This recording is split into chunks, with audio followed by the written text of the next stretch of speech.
That's crazy. Hey, how's everyone doing? Can you hear me? Oh, turn on the light. Oh, well, that part of the game's over. Okay. Wow, you guys have been busy on chat here. It said no one was waiting.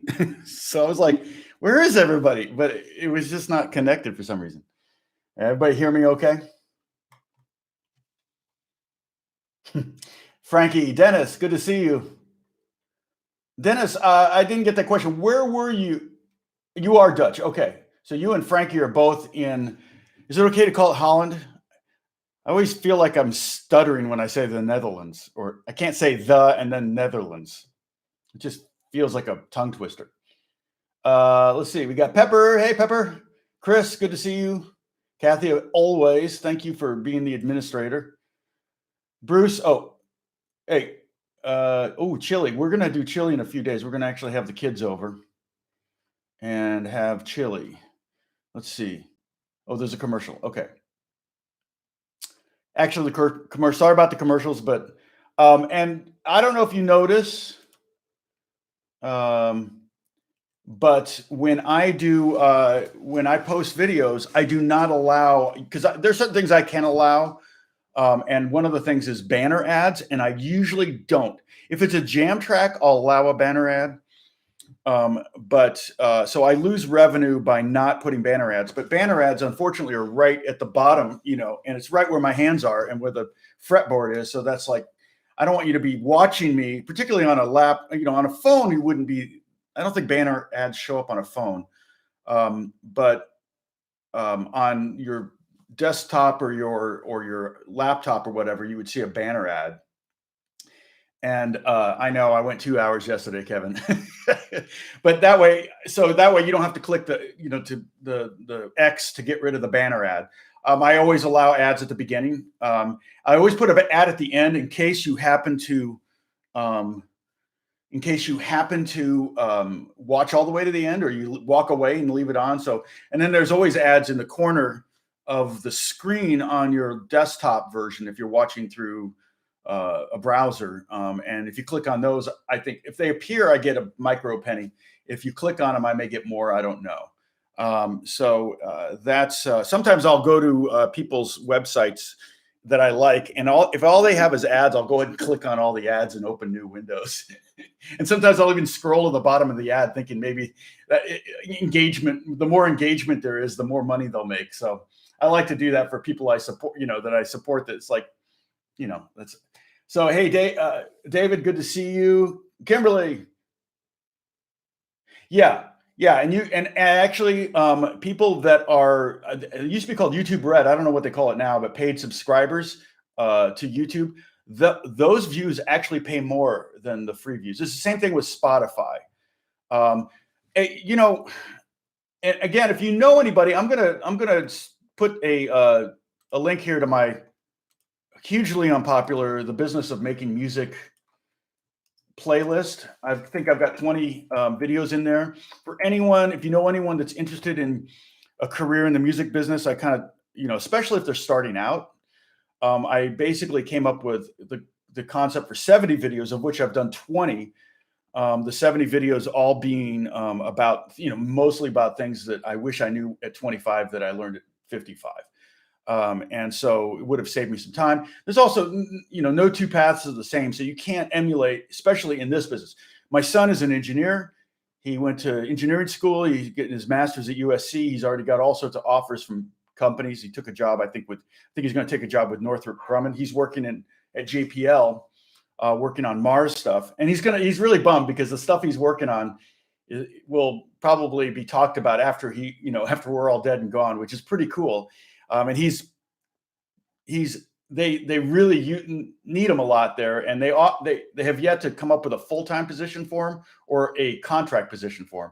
So he kind of is going to have to go with a contract one. And Northrop Grumman is going to get him he's going to be a level 2 engineer, and he's also going to they'll be working on his clearance. So if you have the highest security clearance in engineering, you will never be unemployed, because there are companies that need people like that they can't find because they're not available. So anyway, but exactly. And so Jack, so that my point is bringing up Jack is if you go to school and get an engineering degree, it's a direct, obvious path. You go to school and get a music degree, it doesn't guarantee anything.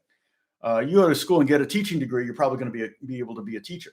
But yeah, music, the arts, acting, all that kind of stuff, that is not there. There are no paths that actually work that for everybody or anybody but one person. So my path is so weird and so different than anyone else I've ever known. And I tried to pattern it after people I knew, but it really didn't, work. So that playlist there has a bunch of those kind of tips. So if you know anybody that's, they don't have to be guitar players. This is a kind of a universal, it could even be in a lot of businesses, it could apply.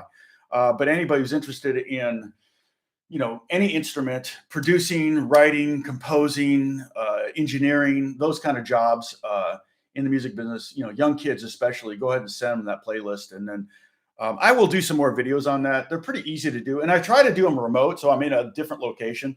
Like when I was talking, I did a series on should I go to music school? I was over at Caltech in Pasadena and shot those there. Actually that one I shot at a different school up in Pasadena, but I did some at Caltech. So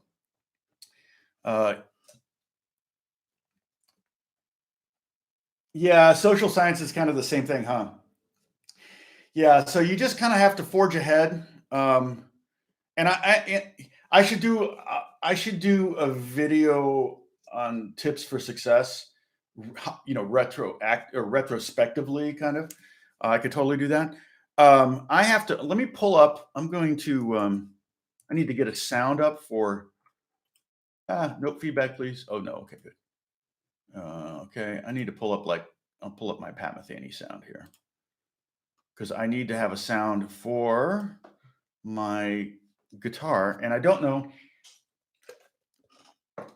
This one is, let me see. Yeah. So this guitar, this is my first electric. This was my third guitar. It's the first two I got, I don't have anymore. Like I said before, my first guitar was, I can't remember, probably some kind of Spanish guitar, nylon guitar, 3/4 size. I was 9 years old. And then I think when I was 11, I bought or got a 12 string, and it was a K12 string. It was awful. Almost made me quit playing. So we're only got 23 viewers right now. So I'm just going to wait a little bit longer because we had 51 yesterday. See, this jack is no good. So I'm going to have to do what I've always done with this guitar. I got to replace the jack.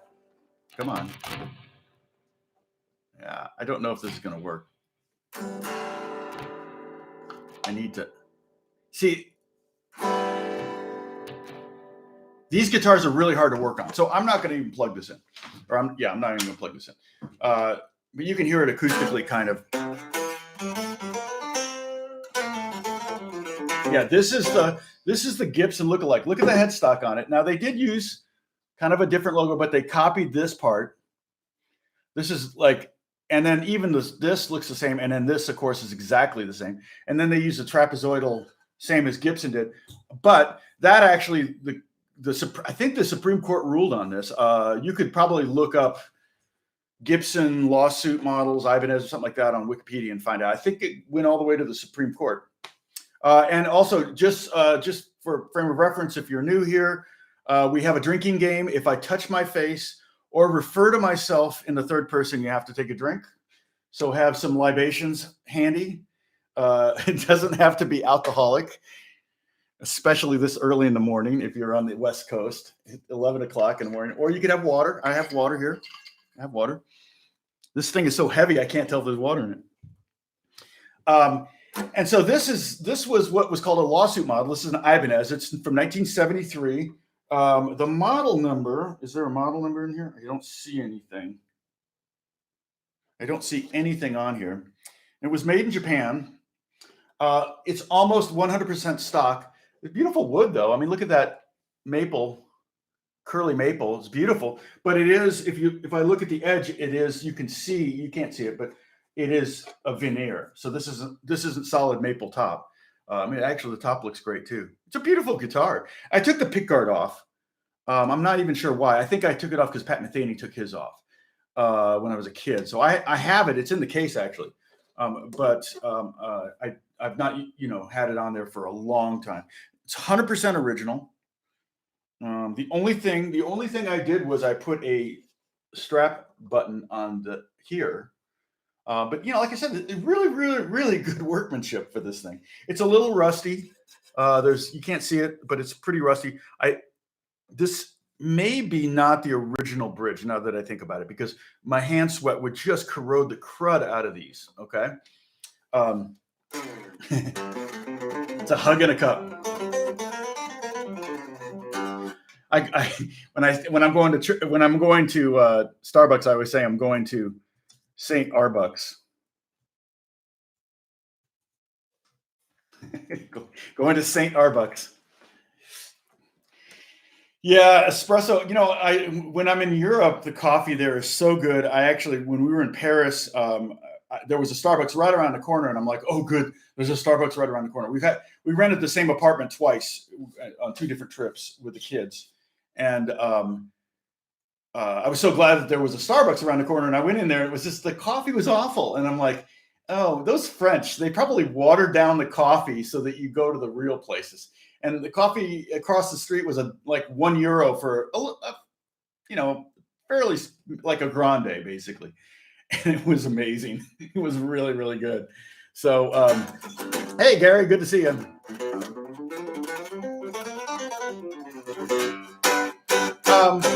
Hey, we haven't done it in a while. If you have your guitars out, let's go ahead, because today we're going to do mostly a paper lesson where we're going to be mostly writing.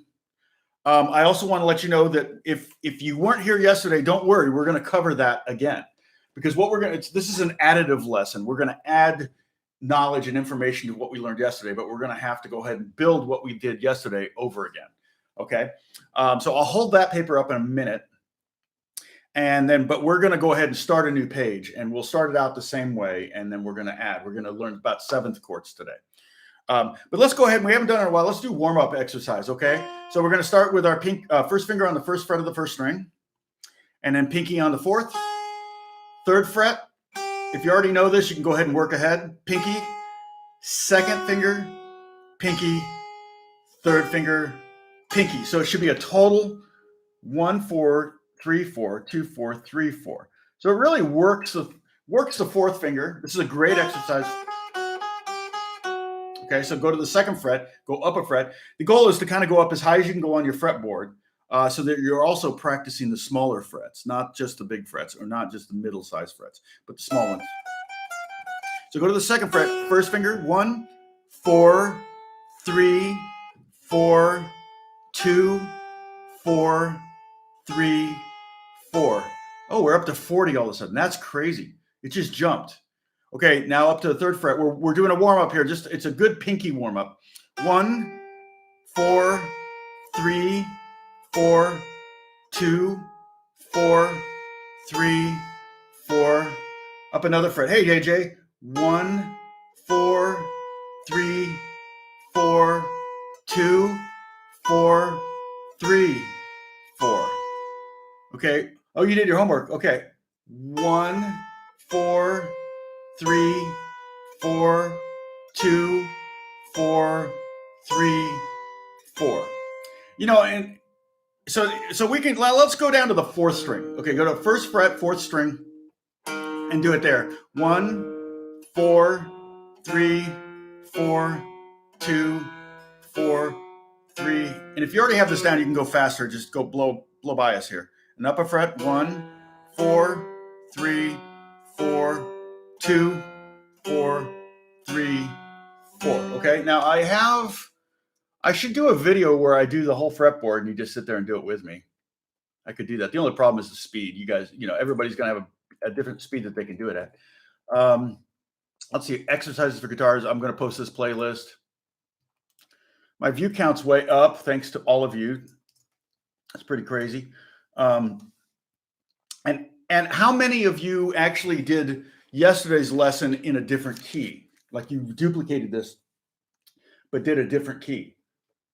If you did, and you want me to check your work, take a screenshot or a snapshot and send it to my Facebook page, which is, you can send it to my Tom Strahle Pro Guitar Secrets Facebook page, which is, let's see, I think this is the link here. Copy. So here's, no big deal if you didn't. But if you want me to check your work, the key is starting with the right scale. And this is where I kind of had a moment where I went, oh, shoot, we should have done the circle of fifths lesson before this, now that I think about it.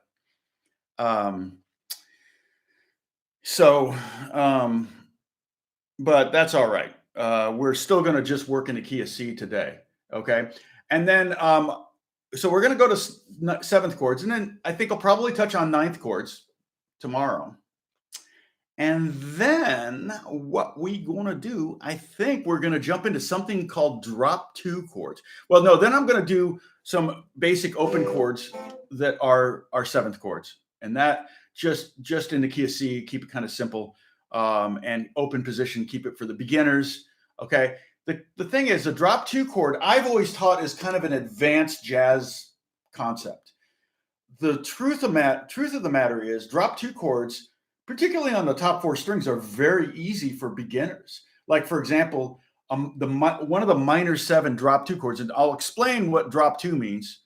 In fact, before I do, I'm going to have to remember what drop two means. I just call them drop two chords, and there's a reason for it, but I can't remember what it is. But the A minor seven, one of the minor sevens, is totally movable. Is just the top four strings like this. So it'd be XX 5 5 5 5 is A minor seven. And if it were XX 3 3 3 3, oops, sorry, did I have four? Yeah, there's 4 3. Okay, is G minor seven. If you went XX 1 1 1 1, that's F minor seven. Okay, and I mean, if you want to get ahead of this, you can. I've got, let's see, here's my playlist. Did I do okay, let me grab the drop two playlist. So here it is. There's 36 lessons in there that I did a long time ago, back when I guess looked more like Kathy Bates. That may be the one where the guy said, I didn't know Kathy Bates played guitar. It was like the best comment I'd ever gotten. And I have my comments largely set for approval, and just to get rid of the snarky stuff. And I saw it and I had to approve it, and I laughed so hard I almost spit coffee on my screen. And I proved it, and I said, "This is the funniest comment I've ever gotten." And he said, he said that he goes, "Oh no, I didn't mean to insult. I really like your channel a lot." It was like kind of disarming the situation. If he was intending to be snarky, it totally disarmed it when I told him I loved his comment. So I think in one of my videos I said, yeah, troll me on here. So anyway, it's interesting, but those are all minor seventh chords. I wish this worked. Okay, the reason these guitars are super hard to work on the electronics on, because you can't get your hand in here. Whoops. Can't get your hand in there. You have to take out the pickups. So the only way to actually replace this jack is actually to take everything apart and then somehow get in there. My hands are too big to even get into. So there's really not a whole lot I can do. I probably should get this to my tech, who's not working right now. Of course, he's got my number one Strat, and he can't do anything with it. It's like, dang it, take it home, man, and work on it. He's refretting my number one Strat. Hey, Alan, good to see you again. Verdi, good to see you. Yeah, Facebook is for newbies. I'm sorry. You could also, you can email me at tstrahle@gmail.com. At gmail.com. And that way, Contarini family. Good night, Tom. Love to stay. Oh, where are you? Oh, you're in Oz. Oh, I am so sorry. I know. I feel bad about my Australian viewers. Good morning, Roger. Yeah, it's tough. It's tough to stay up this late. I apologize. And so that's why I haven't fixed this. It's been broken for a long time. I used to work if I just wrapped, like I was trying to wrap the cable around here. But anyway, this was my first electric I ever got when I was 13 years old. And my parents bought it for me for my birthday. It was $300, which in 1973 was a lot of money. And then 3 months later, they told me they were getting a divorce. So I think this was like to take the edge off. So, not even 3 months. Let's see, it was 2 months later. They told us, they sat the family down and told us they're getting divorced. It was like, had no idea that was coming. Really didn't. And of course, freaked out and was all paranoid about losing our home and having to move or whatever. And so anyway, I still have this is my third guitar I ever got. This is my first electric. I still have my second electric.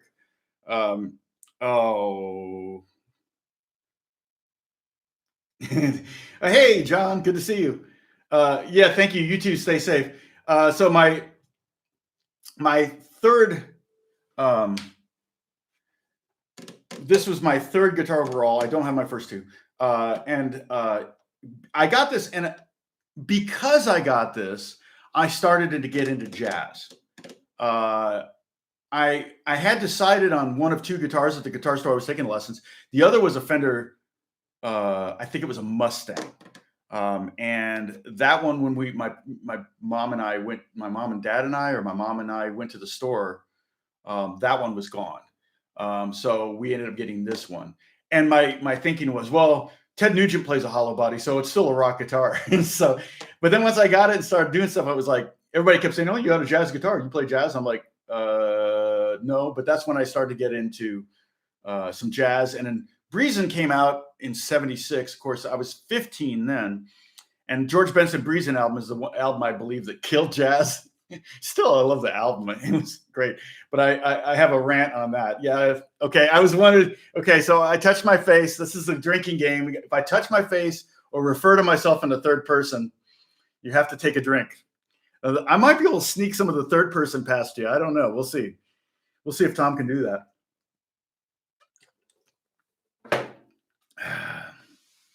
So, hey, post down here. Just tell me what your first guitar was. If you know what it was. Some of you, like, I don't know the name of my first guitar, but post what the name of your first guitar was. I'd love to see that. And the live chat stays with the video. So these videos stay up. Yesterday's video. So today we're talking about chord theory, and we're going to continue on that. And we're building on yesterday's video. So if you missed yesterday's video, don't worry about it. You don't even need to go back, I don't think, because we're going to cover that ground again. So if you would do me a favor, get a piece of paper and a pencil out, or a pen, and we're going to jump in here. We got 40. Well, we had 45 there until I said, pull out your pencil. A Washburn Classical, cheap abalone. I've never heard of that. A lot of classical guitars. Well, see, that's what I started with too. Oh, nice. A 78 Strat, Sunburst. Beautiful. Glug. Sneaky Sip. Lance. I had a band in high school called Sneaky Sip. Okay, so write a 2-octave C scale. So we're going to write C, D, E, F, G, A, B, and then again C. The same thing. Okay. So remember that you got to write 15 letters out. So don't like put too much space between them like I did yesterday. A, B, C, D, E, F, G, A, B, C. My G's suck. I'm sorry. Okay. Now, here's what that looks like. 2 octaves of a C scale. C major scale has no sharps or flats in it, so it's a real easy scale to work with. On the piano, it's all white keys. So if you start on the C note, you just play all the white keys to the next C note. And the C note is the note before the 2 black keys. Okay, so there's 2 black keys, 3 black keys, 2 black keys, 3 black keys. The C note is the one before the 2. Okay, now we're going to put a caret. I say this every time. I learned what a caret was earlier this week or last week. A caret is upside down V, and we're going to put it over E, both the E's and F's and the B's and C's, because those are half steps. Okay, so C to D is a whole step, D to E is a whole step, E to F is a half step, F to G. Okay. Then what I want you to do is write the numbers 1 through 15 under these letters. Okay. And if this is your first time doing this, so 1, 2, 3, 4, 5, 6, right under each letter like this. All right. If this is your first time doing this, a light bulb might actually go off in your head. You go, wait a minute. So is a 6 chord have an A in it? A C6 chord has an A in it? A C7 chord has a B in it? Yes. A C9 chord has a D in it? Yes. C2 has a D? Yes. Or as Meg Ryan would say, yes. I mean, I love the movies. We watched Sleepless in Seattle the other day. Such a great movie. I love that movie. And she lisps when she says yes, and it drives me insane. Not like a good insane, like, oh my gosh, that's just so it just seems precocious to me. My knees is shaking. It's like I had protein today. I actually got a protein pack at St. Arbuck's. Okay, so this is what it should look like. She also, Meg Ryan, I'm gonna have to put the hashtag Meg Ryan in this video. Oh, you know what? I should add hashtags to these videos. So you'll notice that I changed the names of the video. So it says, daily lesson number 16 or whatever, and it says modes in all caps. So you can go back now, and basically what I talked about, because I did 12 lessons in a row on the caged method, which we may go back to at some point, because I can show you some licks, things like that. Day Arbucks. St. Arbucks. Oh, Charvel. Really? Diane, that was it. Now, see, I wouldn't have picked that as your first Taylor. Nice. That's a very nice. A Taylor's a very nice guitar. That's a pretty nice guitar for a first guitar. Oh yeah, Anastasia is great. But yeah, Meg Ryan was great. But it's just funny because I was watching another movie and she's walking away. I forget what movie it was, and she walks like a little boy. I'm like, and she had short hair, and it just was like, I forget what movie it was. I think it was a Presidio. Wasn't she in the Presidio? And I'm like, they're walking on the beach in the Presidio in San Francisco, and I'm like, she walks like a little boy. It's not my thing. I'm getting that on record right now. What is it? Dimitri Martin's a great comedian. Dimitri Martin. I don't know if you know him, but you could probably find him on Netflix. And he said, why is it okay to say you like 8-year-olds, but not okay to say you like third graders? Is that right? Or did I say it backwards? It's like one sounds inappropriate and the other one doesn't. So, okay. Oh, good, Pepper. So is this going to be your first electric? Yeah, I've had a couple people give me guitars, and it's just, yeah, I've gotten a couple instruments that way. And it's humbling to say the least. Okay. So there's what we have so far. Okay. So what we're going to do, we can write this up here as a reminder. Okay. I don't want to, what did I write before? How did we do this before? Okay. Yeah, I think we're okay. Okay. So we can do this again, but so we're dealing with thirds. So chords are basically stacked thirds. We discovered that yesterday. We went C to E as a third. 1, 2, 3. You count the first note. 1, 2, 3. C to E is a third. 1, 2, 3. E to G is a third. That's a C major triad. Okay. What we're going to do today is we're going to go 1, 2, 3 from the 5. So we have 1, 3, 5, and we're going to get our 7th. Okay. And you can see what's going to happen here. To get the 9th, we're going to go 1, 2, 3, and then we get a 9th. So a C 9th chord, C major 9th. We're going to talk about the difference between major and minor and dominant. That's going to come in today. So that's what you're going to learn today. But this is would be a C major 9th, C, E, G, B, D. Now, playing that's a different thing. Finding it on the fretboard is another thing. But at least you know the notes in it and can find it pretty easy. Okay, so the two things, and we can write it a little bit more over here. So major third, you can write major third is equal to 2 whole steps. Okay, that's a really ugly looking W there, but you get the point. Okay, capital M3 is equal to 2 whole steps. Small m minor third is equal to either 1 half step, 1 whole step, or 1 whole step, 1 half step. It doesn't matter what order they come in, but it's just a total of 1 1/2 whole steps, if that makes sense. So for example, D to F is a minor third because it's a whole step from D to E and a half step from E to F. E to G is also a minor third because it's a half step from E to F and a whole step from F to G. So it doesn't matter where the half step, if it's first or second, or the whole step, if it's first or second, it's still a minor third, okay? A major third will always be two whole steps. So C to E is a major third. F to A is a major third. G to B is a major third. Okay, so you'll see those. All right. Any questions? Oh, cool. Sovereign guitar. I've never heard of Sovereign acoustic. Thirds are your new friends. Exactly. We're loving thirds today. Also, when we were talking about pentatonics, I didn't bring this up because I didn't want to really muddy the waters over there, but we were talking about pentatonic scales. Pentatonic, all the major and minor diatonic pentatonic scales or whatever, they're completely populated only by whole steps, okay, like C to D, and minor thirds. So every interval that you're going to do on a pentatonic is usually going to be a minor third or a whole step.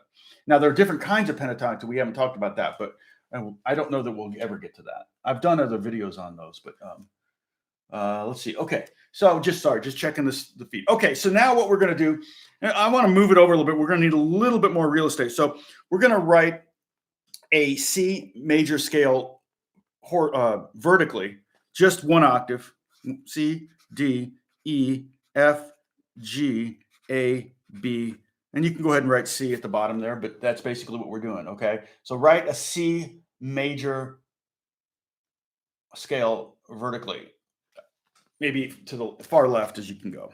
Okay, now what we're going to do is we're going to do it again. Well, we don't need to do it again, but we can just start with a C. So write a C right there, okay? And then we're going to go up a third. So a third from C was, so a third, we want to go up 1, 2, 3, that would be E, all right?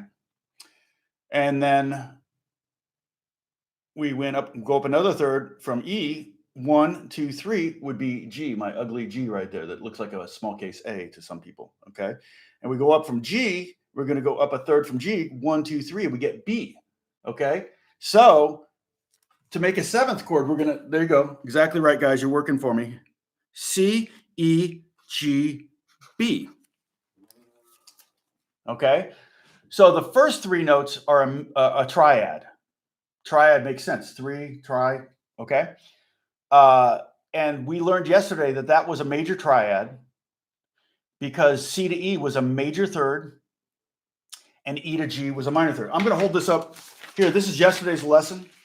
Here we learned this yesterday, that if it's major minor, it's a major triad like C. If it's minor major, it's a minor triad like the D minor one. And if it's minor minor, we only had one of those, the B, D, F, that was a B diminished. It's a diminished triad. And then just for the sake of the binary of all this, if it's major major, it's augmented. No, we didn't have a naturally occurring augmented chord there. Like I said, we kind of augmented was. This does get harder when you're in anything but C. That's true, but not really, because once you have the scale written up here, and if you want to, once we've done the circle of fifths lesson, which will probably happen in a week or so, it depends on how long I want to spend on this.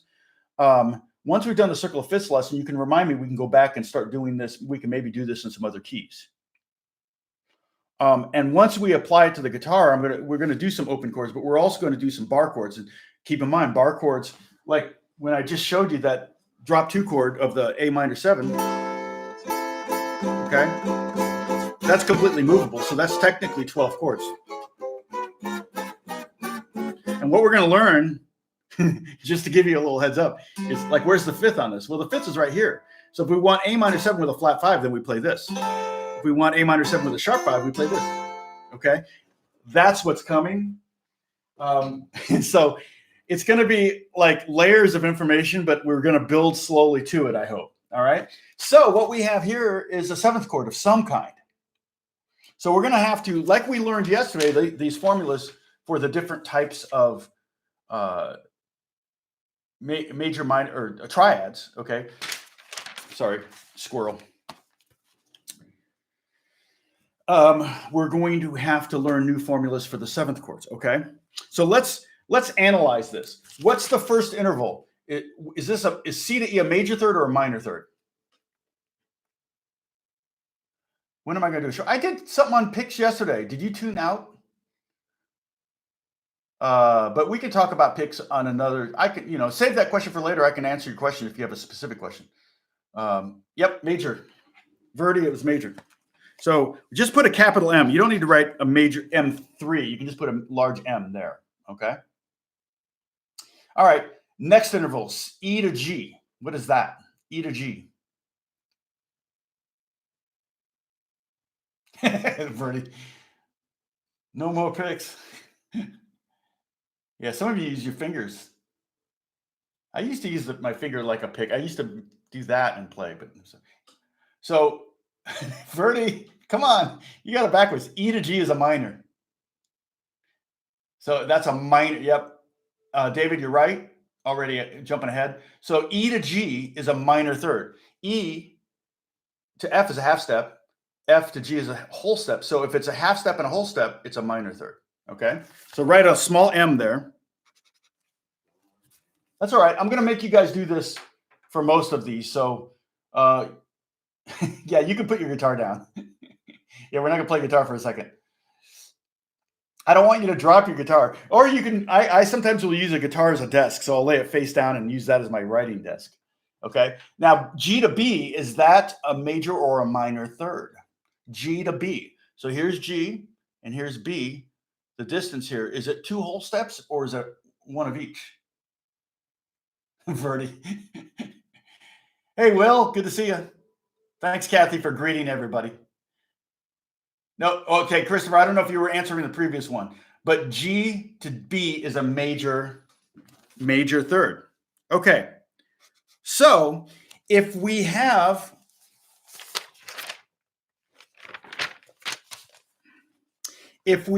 major, minor, major, that is if we have major, minor, major, that's a major, whoops, dang it, major seventh chord. I use a triangle for that. So that would be C major 7. Okay.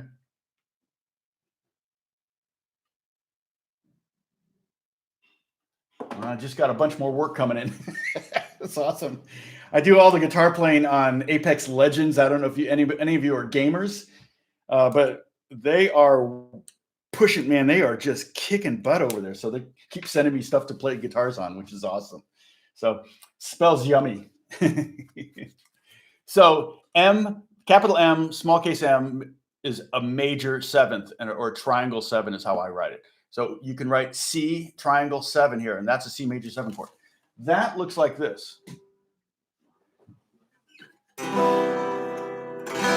So a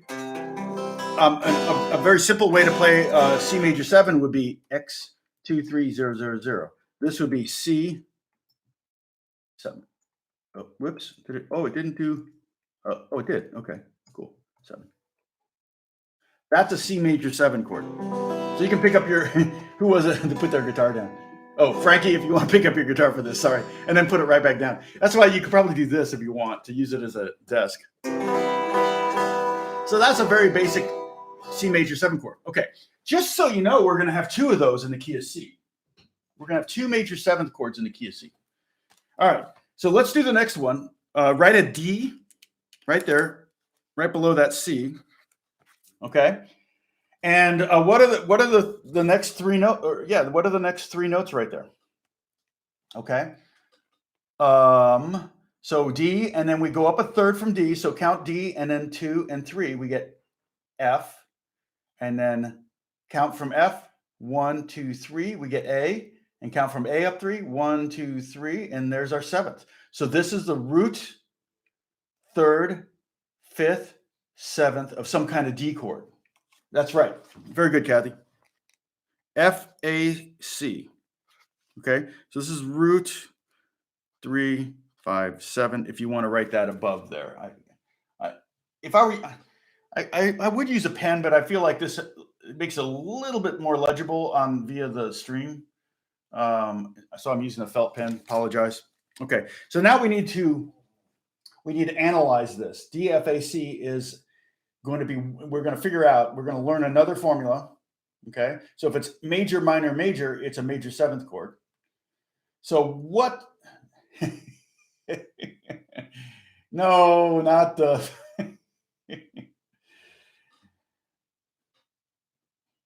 Yeah, thank you, Kathy. Dennis, watch your language.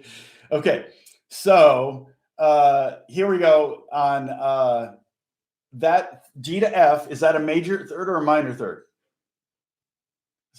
Okay, D to F, D, E is a whole step F. Okay, that's minor. So that's right. Exactly right, Lance. That's right, Rick. Boom. Yeah, exactly, Verdi. You're thinking too hard. I think you're really thinking too hard on this. So it's minor, major, minor. Well,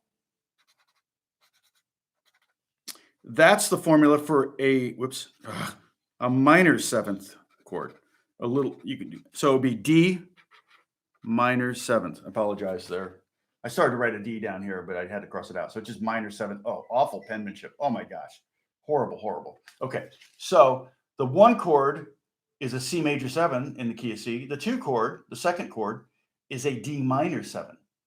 Okay. You want me to show you a simple open position D minor seven? You may have played this one. XX 0211. This is D minor seven. Okay. Very good, Chris. Does that make sense, Chris? Frankie, great. Diane, perfect. Verdi, you got it.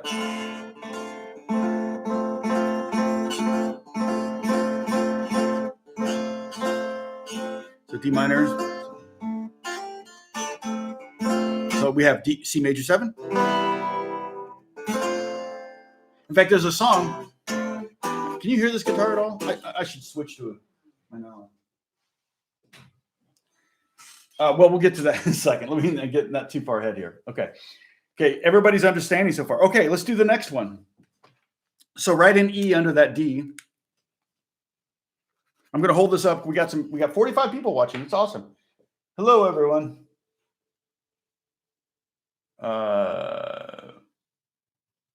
No triangle on that one. No. Triangle is a shorthand that I use that means major. There are so many different ways to notate that, and some of them are so confusing, and I've just always used the triangle. And the way you can create a triangle on your keyboard, if you're a Mac user, I don't know about PC, is Option J or Alt J, which is the name of a band, which is actually a really cool band if you're not familiar with Alt J. And once I realized that Alt J was basically the Delta sign, I realized they essentially were naming their band Delta without naming their band Delta. So that was kind of cool. Dennis, you're already working ahead. Yep, I'm glad you guys are doing this. Awesome, good. So what we did there, just for anybody who didn't follow yesterday, we start on E, we go up a third. So count E, F, G. There's one third. G, go up three from there. G, A, B. There's another third. So E, G, B is the triad. And if we remember from yesterday, that was an E minor triad. And then we go up a third from B, B, C, D, 1, 2, 3, and there's our seventh. Okay. So the E chord is E, G, B, D, and feel free to work ahead. What do we have here for the major minor situation? And these symbols here, the major, minor, major, I'm using small case and capital case that we're referencing. Are these intervals a major third or a minor third? Lance, 100% correct. Yes. Oh, you can use your third finger on that also, Verdi. Yeah, you can. Yeah. So minor, and I'm going to try to make this a little more obvious. Major, minor. Okay. So that's the same. It's down here, the same formula. All right. So that's E minor 7 is the third chord in the key of the third seventh chord in the key of C. So we're almost halfway done. Any book recommendations for music theory? Offhand, I can't think of one. I really can't. I kind of had several through the years. I had one that was for classical guitarists that was kind of cool, but I don't even remember the name of it. It was back in college. So very good, Frankie. Yeah, you can put the Roman numerals on the right. It would be a capital. It would be a capital I with a triangle and a 7. You know, you could do that, and then small case if you want. In Nashville, they would do something like this. They would do like 2 minor 7 would be in the key of C. 2 minor 7 would be in D minor 7. Okay, if they said, you know, if they said 1 major 7, that would be in. If you were in the key of C, it would be C major 7. But if you were in the key of G, it would be G major 7. Same thing would be true of Roman numerals, but I've never seen Roman numerals used in Nashville situation. Yeah, B to C is a half step. Exactly right. So B to D is a minor third because B to C is a half step and C to D is a whole step.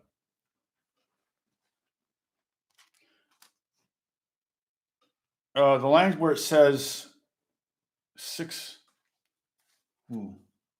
I'm sorry, I'm trying to catch that. Okay, plus 7. I can't read what comes before that. Oh, I know. I'm not sure where you're seeing 6 plus 7. This is a mess. It says minor, major, minor. That equals a minor 7 chord. Or you could just use a little M7, okay? And so this is E minor 7. All right, so the next one, we're going to start on F. Okay, so start on F. What are the third? Go up a third from that, and then a third from that, and a third from that, and you'll get your F7 chord of some kind.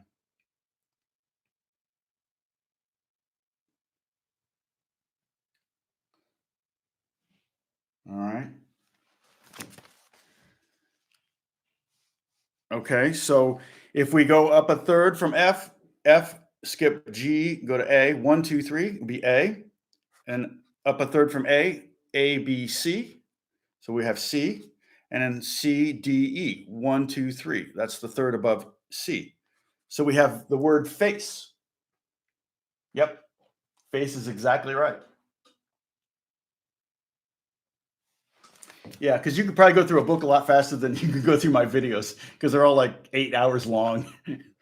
All right, so what's the formula? Go ahead and analyze that. Tell me what the FA, is that a major third or minor third? AC, is that a major third or minor third? CE, is that a major or minor third? We're going to get this column here, the analysis. Oh, did I? It actually is, but I've got it set to nighttime. In fact, I got to text this guy real quick. Hold on.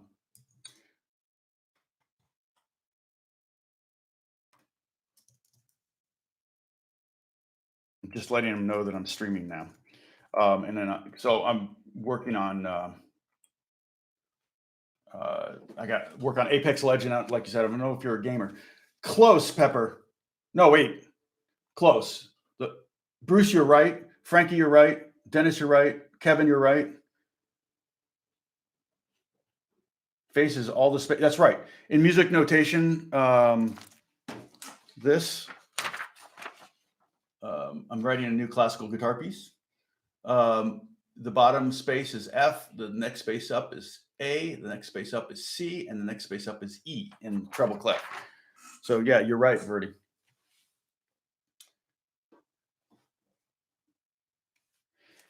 C, it's not a C minor. This is F to A is a major third. A to C is a minor third because there's a B there. That's a half step. So A, B, C. So A to B is a whole step, and B to C is a half step. So a whole step and a half step is a minor. Oh yeah, sorry, my penmanship, Kathy. Just awful. Well, it's the pen is so thick. I can't do it. So yeah, don't think too hard. I'm walking you through this too. Yes. Yes, Chris, F delta 7. You are right. So we're major, minor, major, and it's the same. So we got another major 7 chord. Okay, now I'm going to pick up my guitar and show you something. Hopefully, and David, if we want to write a Roman numeral capital 4 and then a triangle 7, you can. It just gets pretty, the page is getting pretty messy. So I'm trying not to get too much information on there. But you're right, David, we could totally do that. So if I were to,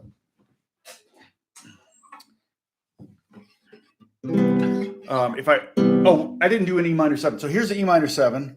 It's a very simple E minor 7. We didn't do that one. Okay. Basically, all 6 strings open except the 2nd fret on the 5th string. All right.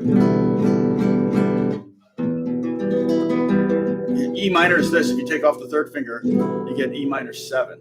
Or you could do E minor and then add the pinky up here. I like that one better. So that would be the 3 chord. F major 7. I'll do a real simple one. I don't want anybody to have to work too hard on this.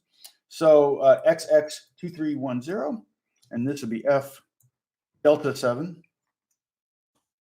But basically just I know, right? Whiteboard for the computer, that'd be awesome. Because I can't erase here. So it'd just be, in fact, I think Color My World, doesn't that start with an F? Does that start? No, I'm showing my age. I think that's the first 2 chords of Color My World. So C major 7. So C major, so far we have C major 7, D minor 7, E minor 7 if you want, and then F major 7. Okay. I'm a little out of tune. I'm going to tune real quick. It's driving somebody crazy, I know. Oh my gosh. B was really out of tune. I actually had this guitar tuned really weird yesterday and had, where is it?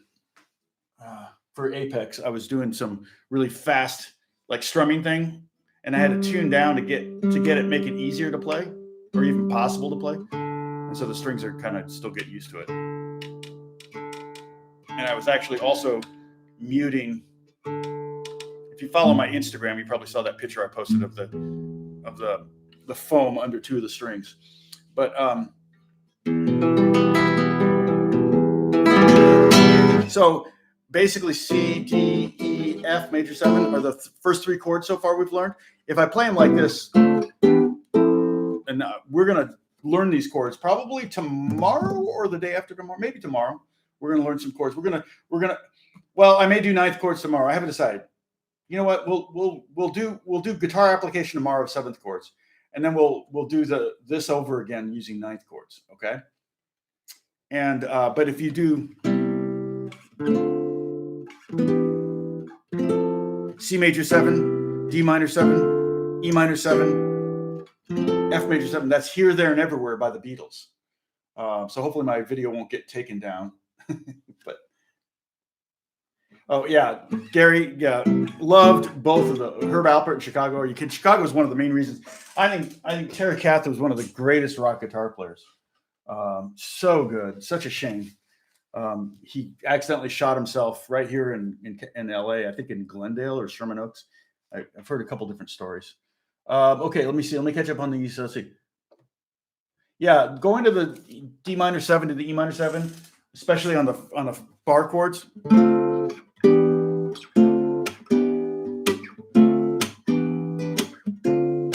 can even go chromatic.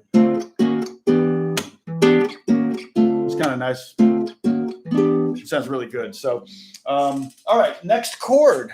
We're actually going to come up with this is going to be a different one now. Okay, so we want to write. Just tell me. We're starting on G. Go up to the 7th. So we need the root, the 3rd, the 5th, and the 7th. Starting on G. What notes are we looking at here? Oh, Pepper, thank you. You're okay. So Pepper, you got it. Yep, is the lines on is right. Every what Chris is referring to is the lines on the paper. So that was the spaces are face, bottom to top, and then every good boy deserves fudge, or every good boy does fine, or whatever. But those would be the lines. And we can talk about reading music, and I do talk about that. If you're already a player, if you're already a guitar player and you're trying to make a living at it, I really do recommend trying to learn how to read music, and maybe even do it with somebody else. Do like a reading lab where you just every day or every week get together with someone and spend an hour sight reading with a metronome. And there's lots of books out there you can get that will help you do that. If you're not even aspiring to be a professional musician, there's not a whole lot of reason to read music unless you want to study classical music or jazz, in which case, if you can read music, it opens up the entire repertoire, because 99% of the classical music out there really doesn't have tab. There's no tab for, for some of the basic pieces like Pepper, you're learning, I think, Romance for guitar, things like that. Yeah, they put tab out for those, the simple pieces, but the more complex one, the assumption is that classical guitarists can read music. Jazz, same thing. There's the thing about jazz, you could play, there's no one way to play something. You can play a melody on the guitar 1,000 different ways. So it's really cool. All right. So yes, Christopher, you are right. You're kicking butt here. So yes, it is G, B, D, and F. All right. And it is major, minor, minor. So G to B is a major third. B to D is a minor third. D to F is a minor third. In fact, you can see all the triads in here. See on the C major 7, you had the E minor triad. On the D minor 7, you had the F major triad. So this helps you with understanding the whole concept of chord substitutions. Okay. If the entirety of an F triad is in this chord, then yes, you can substitute this chord for that chord. You could substitute a D minor 7 for an F chord because it exists. Now, I almost touched my face. Okay, so my major. So Chris, thank you.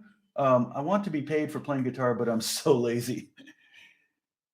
Major, minor, minor. Okay, so we have a new formula that we have to learn. We've got 2 so far, and it's major, minor, major is the formula for a major 7th chord. Minor, major, minor is a formula for a minor 7th chord. Okay, so now we have major, minor, minor. And that's a formula for a dominant 7th chord. Okay, and you're like, a dominant 7th? What the heck is that? That's just 7. So G7. When I was a kid, they would actually sometimes write Dom.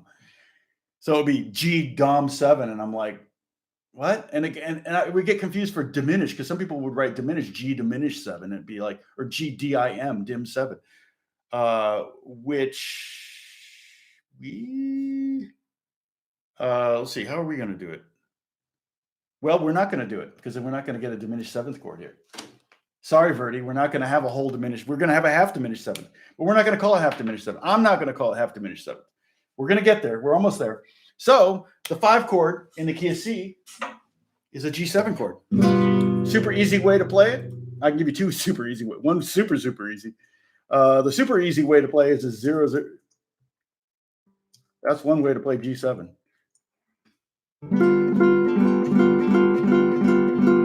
Okay. All right.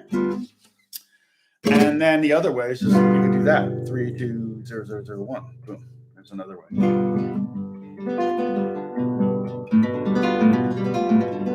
Oh, did I accidentally put a ampersand? See, I know what that's called. I didn't know what a caret was, but I know what an ampersand is. Do you know what an ampersand is? This is an ampersand. Oh shoot, did I?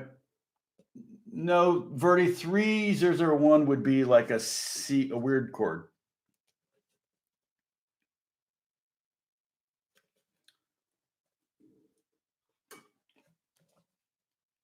Let's see. Oh, I see what you did, David. Oh yeah. Yes, that's the difference between a C major 7 and a C7. So C major 7 was C, E, G, B. All right. So maybe a light bulb's going to go off here. Okay. So here's our C major 7 chord. Okay. We created it and then we analyzed it and realized it was a C major 7 chord. All right. But we need to make this interval a minor third to make this a C7 chord. So it needs to be major, minor, minor. What do we have to do to the C major 7 chord to make this interval from G to B smaller? You lower the B to B flat. So C7 would be C, E, G, B flat. Well, there's no B flat in the key of C, so C7 would not be in the key of C. Does that make sense? Yeah, Lance, that's exactly right. That's a, oh, did I do it upside down or something? No, I did. Okay. Lance, you're right. That's a G7. Yep. Okay. You guys getting this? This makes sense? We're at an hour already. I can't believe we're at an hour already. It's insane. Gosh. God bless you who are watching this later, you know, like, and can't live chat. You're just like, waiting for the answer. Gosh, hurry. Somebody has to do an edited version that chops out me waiting for answers. Okay, so let's do the next one. I'm going to put my guitar down. This next one is one we're going to have that we've had before. Okay, so everybody write a seventh chord starting on the A, using all the notes in the key of C. So A up a third would be C. C up a third would be, this is why I wrote it out 2 octaves, so that we can go A to C, C 1, 2, 3, oh, E, okay. And E up a third, 1, 2, 3, G. Well, again, look, there's a C triad right there. So this chord, whatever it is, we're going to find out in a second. Whatever this chord is, we can use it as a substitute for C if we want. That's right. Good job, Frankie. Yep, Lance, you're exactly right. Good. Pepper. Awesome. Kathy. Awesome. I'm so glad everybody's getting this. Snap. C, E flat, G would be a C minor triad, but we're not in the key of C minor. C minor occurs in several different keys, but we're in the key of C major. So there is no E flat in this. Okay. So everybody's brain is hurting. So somebody already answered it. It's minor, major, minor. Minor, major, minor. So the 6th chord is a minor 7th. So we can do a small case Roman numeral if we want, with a little m and a 7. I hate to confuse it too much, but A minor 7, A little m 7. And a simple way to play that on open position. A minor 7, boom. You can write that down too if you want. Yep, Bruce, 100%. Kathy, right. Diane, right. Rick, nailed it. Dennis, someone measuring my heart rate? I hope so. God's keeping tabs on that. Chris, no, it's minor, major, minor. But you may have had autocorrect may have done that. Yeah. Okay, so let me do close up here. We got one more to do, so you really don't need to take a screenshot until we get to the next one. And again, this is very, very, very similar to the work we did yesterday. Except yesterday we only dealt with triads, and today we added a 7th. Does everybody make this make sense, right? We got 43 viewers right now. That's pretty cool. Yes, Chris, that's right. Minor, major, minor. So that's an A minor 7 chord. We're going to do the next one. The next one's going to be a weird one. So we're going to get a new one. So far, we've got 3 different kinds of 7th chords in a major key. We have a major 7th, the 1 chord, and the 4 chord were both major 7ths. We have minor 7ths. We have 3 of those in the key of C. We have D minor 7, E minor 7, and A minor 7. And this is true of all major keys. The 1 chord and the 4 chord are both major 7th chords. The 5 chord is a dominant 7th chord, or you can just call it a 7th chord, G7. So no matter what key you're in, if you count up 5, that's going to be where the dominant 7th chord is. And the dominant 7th wants to resolve to the 1. Okay, so in other words, G7 wants to go to 1. Hear that resolution? If I start messing with this G7, if I make it a G7 sharp 5, an even stronger resolution. If I make it a G7 sharp 5 flat 9, it's even stronger. But basically, they're all just 5, 1. I can do it with G to C. If I'm in the key of C,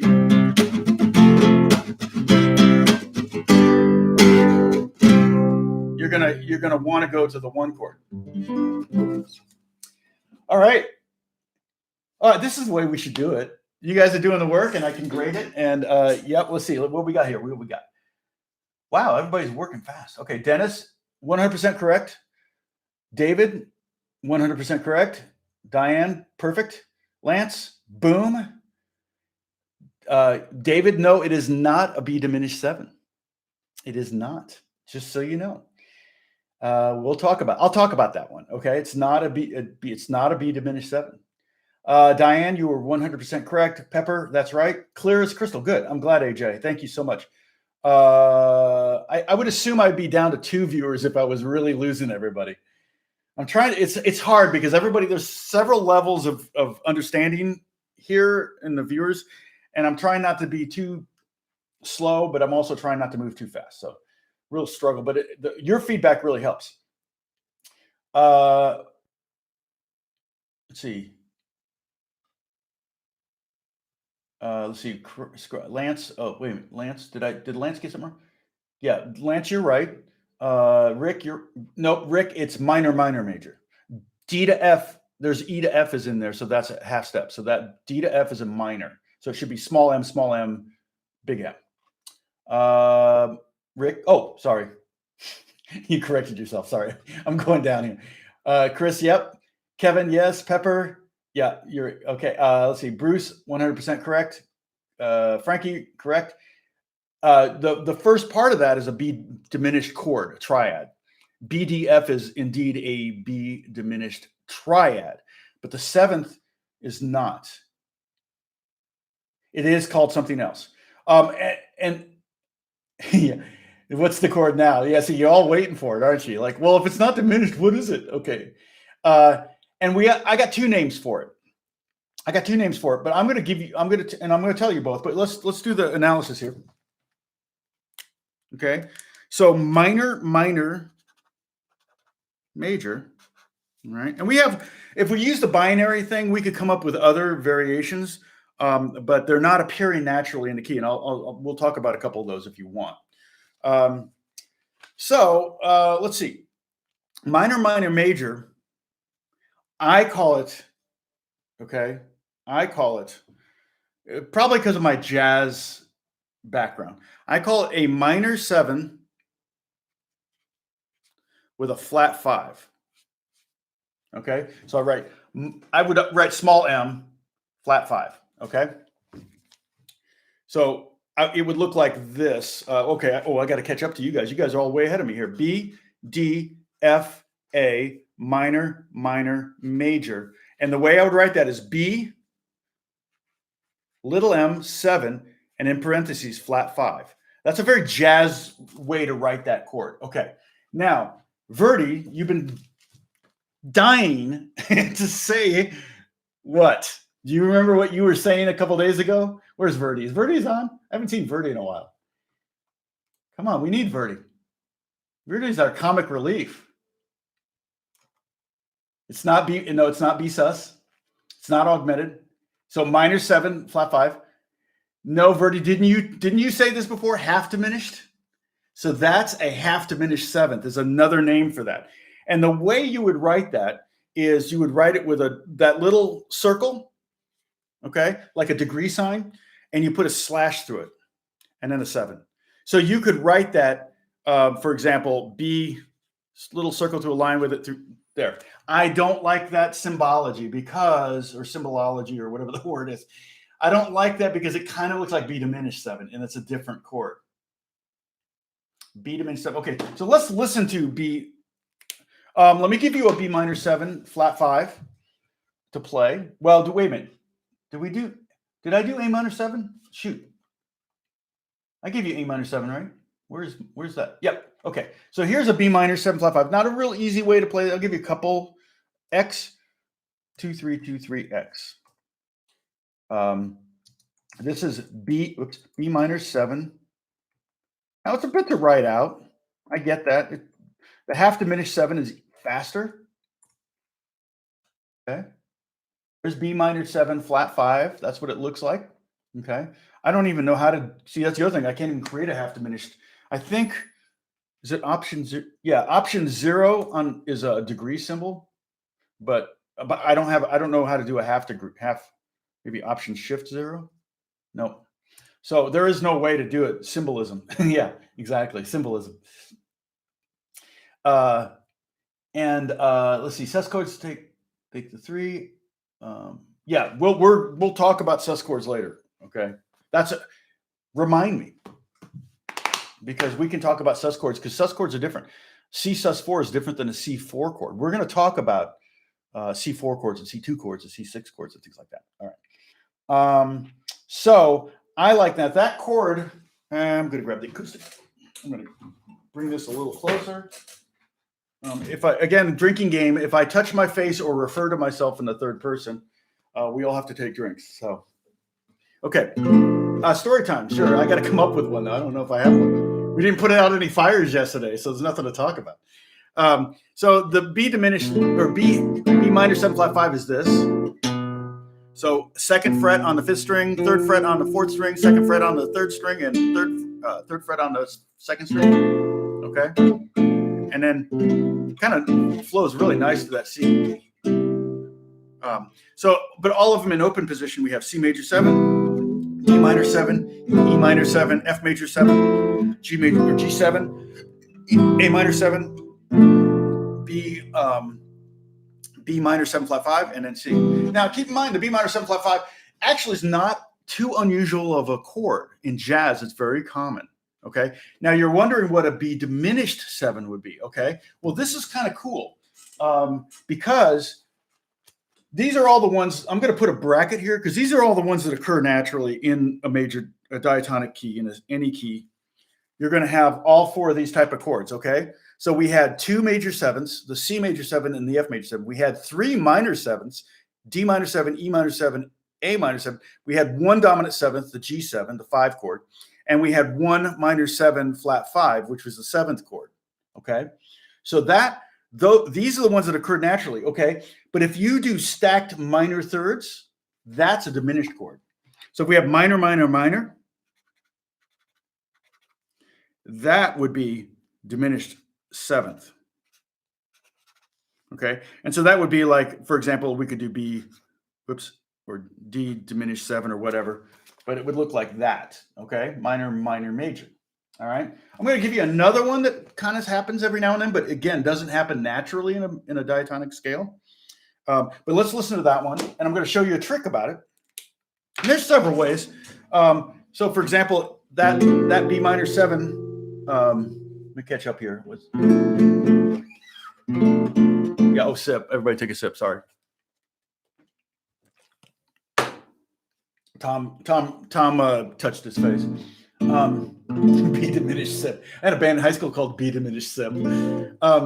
It really should be half diminished Lance, but anyway, I sent my homework to you message. Okay, great. Sip. Okay. If you move the chord shape up 1 string to the thinner strings, you get a full. That's exactly right, Verdi.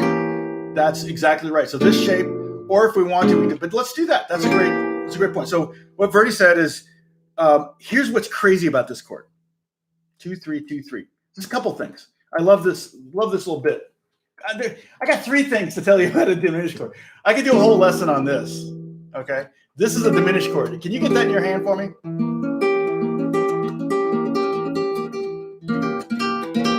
I mean, if you can't do that, you can always do the open position one. But we're actually going to need to talk about this one if we're going to talk about the same chord.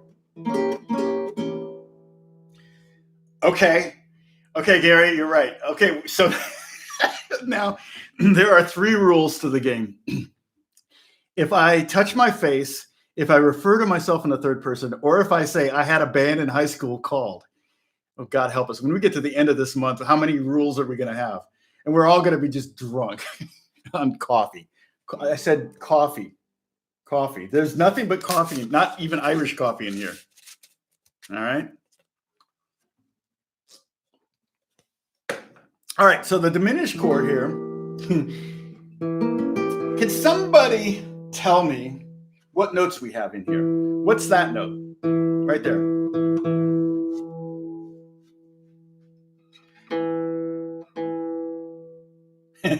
Pretty sorry.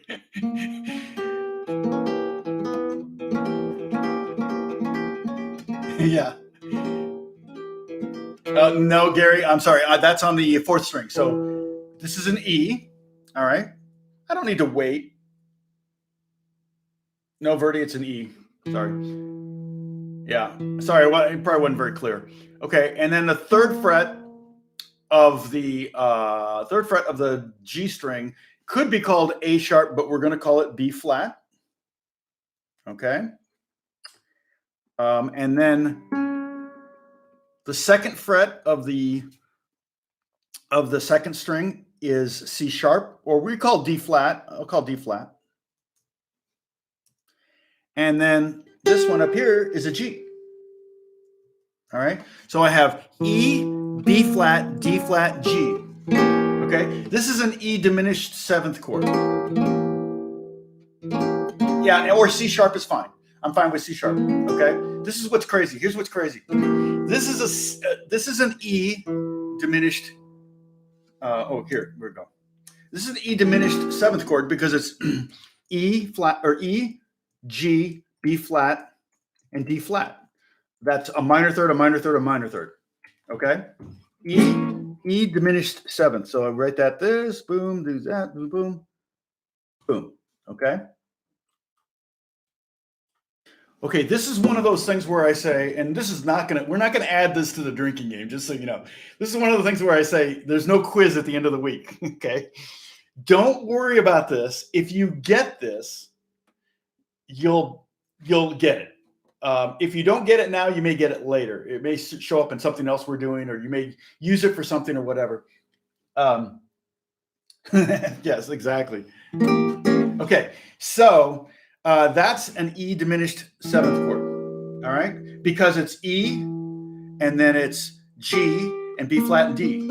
Okay, that's E to G is a minor third, G to B flat's a minor third, and B flat to D flat's a minor third. No quiz at the end of the week. Don't worry about this. Okay, just hear me.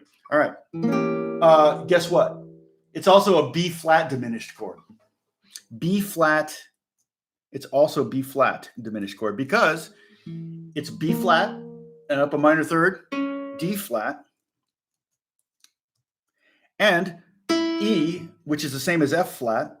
So you can see why I'm saying there's no quiz at the end of the week. So that is a B flat diminished seventh chord. Okay, so it's an E diminished and a B flat diminished. Guess what? We're not done. It's also a D flat diminished or a C sharp diminished. Let's say C sharp. C sharp up a minor third is E major. Again, no test. And then B flat, that equals C sharp minor seventh chord. I'm sorry, minor seven. Diminished seventh chord. Hopefully I'm doing this right. Bertie, you're understanding where I'm going with this. And the G, it's also a G diminished seventh chord. G, B flat, D flat, and F flat, which is the same as E, is equal to a G diminished seventh chord. Okay. I'm going to blow your mind some more, okay? You can take that chord, because it's the same chord, all a minor third apart, so is this. If you go up 3 frets, so you're at XX 2323, if you go up to XX 5656, that's the same chord. Okay. If you go up to XX, where are we here? Let's see, 8989. That's the same chord.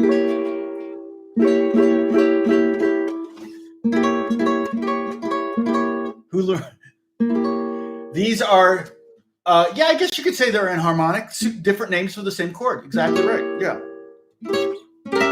And then if we go up to 1112, XX 11, see, I hate it when it's at the 12th fret and stuff because I got to go X space X 11 space 12 space 11 space 12 space. But I didn't have to put the last space there, but I did. So that's also,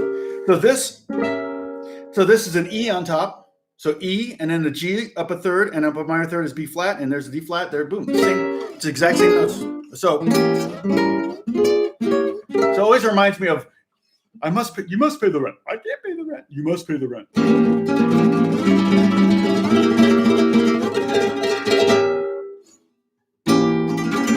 Right? Those are all the same chord. Different names, same chord. All right. That's pretty dope, right?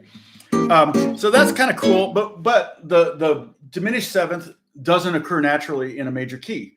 The chord that occurred naturally was in the key of C was this B minor 7 flat 5 or B half diminished. Okay, Yeah, the Beatles used it. I just heard it on another song recently. I can't remember who it was. Oh, it was Red Hot Chili Peppers. Going Home. He used it in Going Home on Red Hot Chili Peppers. So, okay. All right, who's ready to have their mind blown again? And this is going to touch on our drop 2 chords that we're going to get to. It's pretty cool jazz stuff, but the thing I like about it is drop 2 chords are very playable even by beginners because there's 4. So okay. So Kathy wants to have her mind blown. I'm waiting. I'm waiting. I'll take a drink. Tom's going to take a drink because I want to know if anybody's ready to have their mind blown.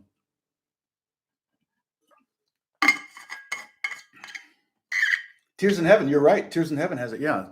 I'd play it, but I don't want to get takedown notice. I told you that I got a takedown. Oh, shoot. I hate it when I hit that button. Okay. I got to hold it to turn it off. There we go. I got not a takedown notice. They were going to cut out that little bit of Six Pavanas and a Fantasia that I played during our thing. A 500-year-old piece somebody claimed the copyright for against my video. I'm like, okay, you're ready. Okay, everybody's listening. Okay, let's go back to this one here. XX 2323. This is our diminished chord. Okay. If you move any one of those notes down 1 fret, and by down I mean down the neck, that's down the neck because pitches are getting lower. Okay. If you move any one of those notes down a fret, it becomes that note 7th chord.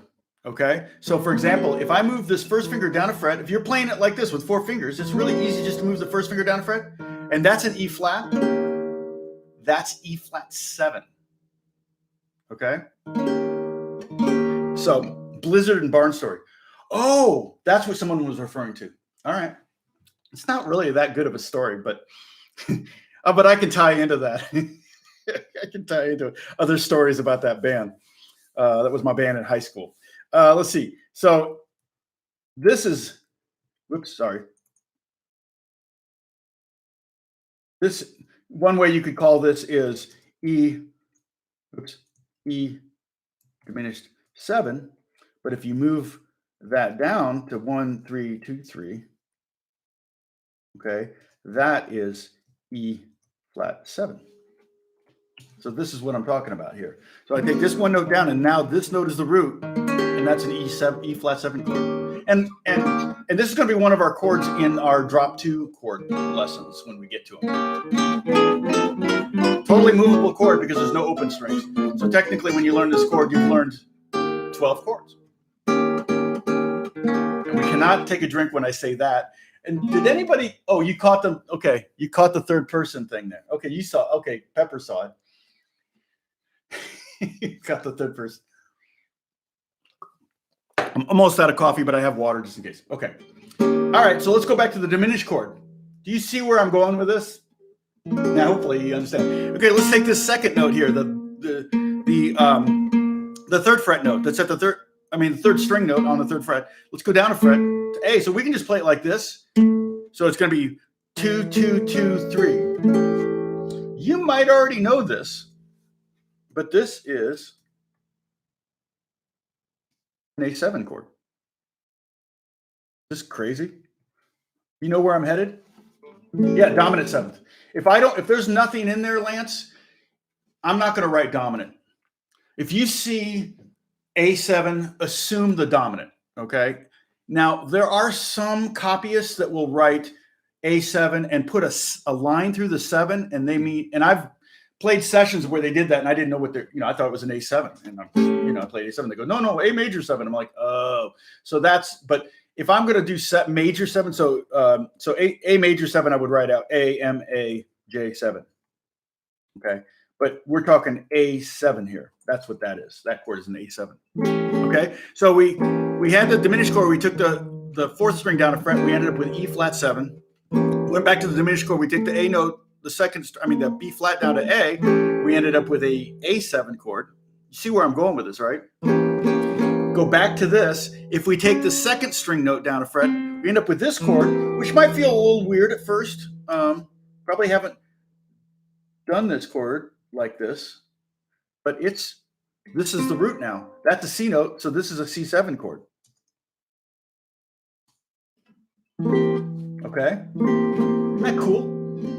Yeah, you can also play A7 like this, but I'm just trying to show you that. And in jazz, if you're fingering, this is a nice voicing. And we're going to talk about that later.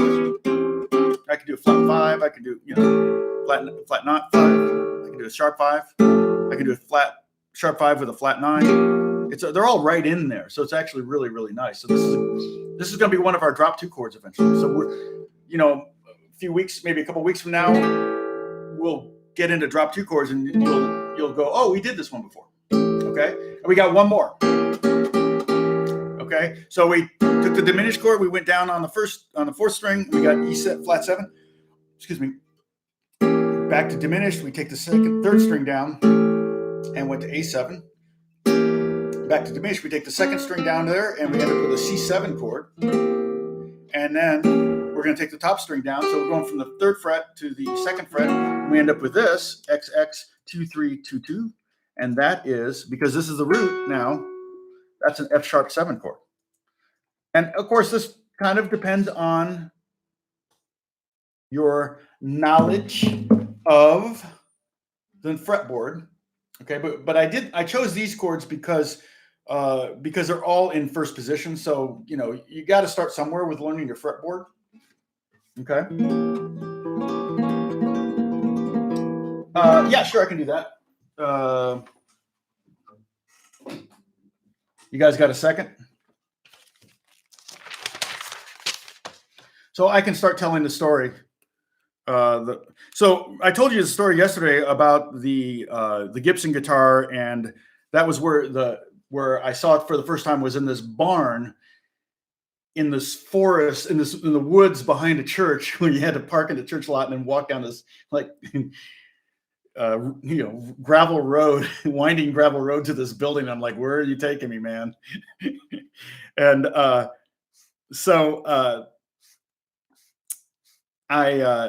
barn, I was 13 that year. It was the fall, right after I turned 13. And let's see, can I get all 4 here? I think I can. And then I had my band in high school. I guess I started when I was about 16, and we practiced. Actually, we practiced in the guy that started the band in his basement, which was totally fine for practicing, with amps and everything. It was back then. This would have been 1977. His dad worked for RCA in Indianapolis, and they had the first VCR I'd ever seen in my life. And so he would record like Midnight Special, and we would watch it the next day, and we're just like, whoa. And that was really cool. Okay, so I'm writing out the 4 chords. I'm not going to write out the diminished one. I'm just going to write out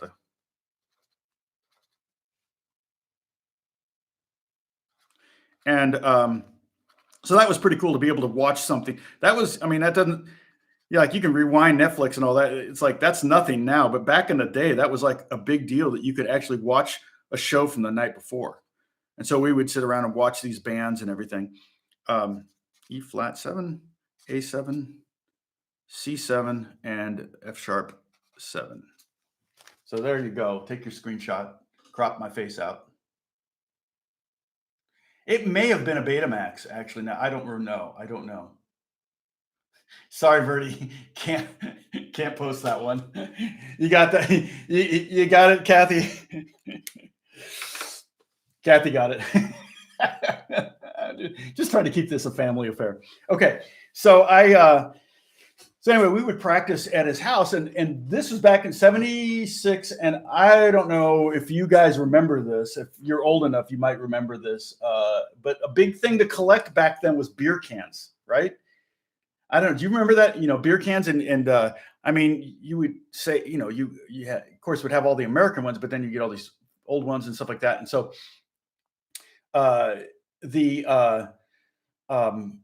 so my friend, his dad had built these shelves all around this basement where we practiced, and it was like a totally finished basement. And we would jam, and the goal was to, if we had a good rehearsal, it was based on how many beer cans we actually vibrated off the little shelves onto the floor. So, he would have a couple hundred beer cans up there and probably half of them be on the floor by the end of a rehearsal.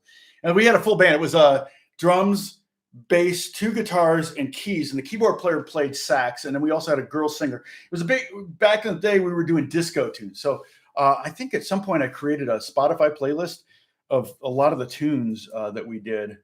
But one of the songs I remember was, because I remember seeing them on Midnight Special, we watched it, was Player, Baby Come Back. Well, we actually got to be pretty good for a high school band. We got pretty good. We got a booking agent in Indianapolis. It was the big booking agent. They signed us.